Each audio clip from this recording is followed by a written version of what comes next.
Mea ini museo. Mavinda onde. Adwa itomoreaga. Mureo kuo. Nisalimeni kwa hewa. Bwana Yesu asifiwe. Bwana Yesu asifiwe. Hapa ni Machakos yenyewe. Kwa gavana wa Vinya Ndeti. Mama wa nguvu. Mnamshikilia huyu mama. Mama aendelee siendelee. Mama anaweza hawezi. Sasa nyinyi watu ya Machakos, mimi nimekuja hapa kuchukua ripoti kwenu. Pala kwa Mlima Kenya tumefukuza Kasongo, amekwenda kabisa. Hapa kwenu mmefukuza Kasongo. Aende asiende? Kasongo aende asiende? Atembee asitembee? Wangapi wanasema Kasongo aende? Kasongo aende. Sasa huyu Kasongo tunataka akuwe one term. Sema one term. Nikisema harambe munasema na sauti ya juu one term. Harambe. Harambe. Harambe. Nikisema Kasongo munasema one term. Kasongo. Kasongo. Huyu mtu alikuja pale kwetu na Biblia akatudanganya. Si mnajua alitudanganya?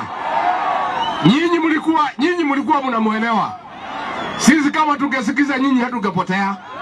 Lakini sasa tumemjua. Tunamuonea 18. Tunataka tushikane na nyinyi. Na huyu Kalonzo mimi nafanya kazi na yeye kama chanda na pete. Mnataka tushikane na huyu kiongozi? Na mimi nataka kuhakikishia nyinyi. Tumeona magazeti wanajaribu kuweka propaganda. Ati sisi tunaweza kosana. Sisi hapana wajinga. Sisi hatutaki kusema kitu saa hii.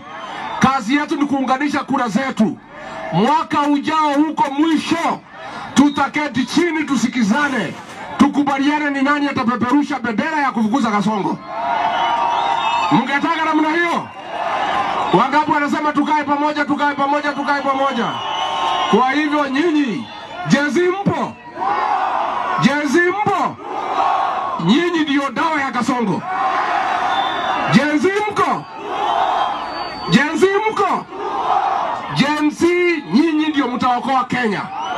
Na tunataka muandikishe vitambulisho. Alafu mchukue kura.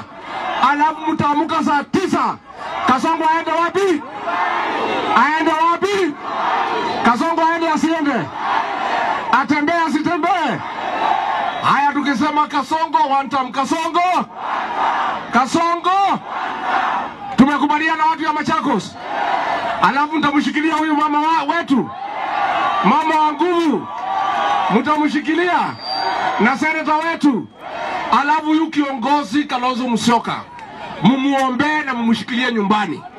Mumpatie nafasi asunguke Kenya. Hapa nyumbani mumshikilie. Mtamshikilia? Mtamshikilia? Kwa hivyo hata msipoona yeye nyumbani, mjue ako kazini ya kuzunguka Kenya. Kwa hivyo nataka mpatie ruhusa hapa nyumbani, mumshikilie atembee na sisi Kenya. Wangapi wanapatia Kalonzo Musyoka ruhusa atembee Kenya? Asanteni sana, Mungu awabariki.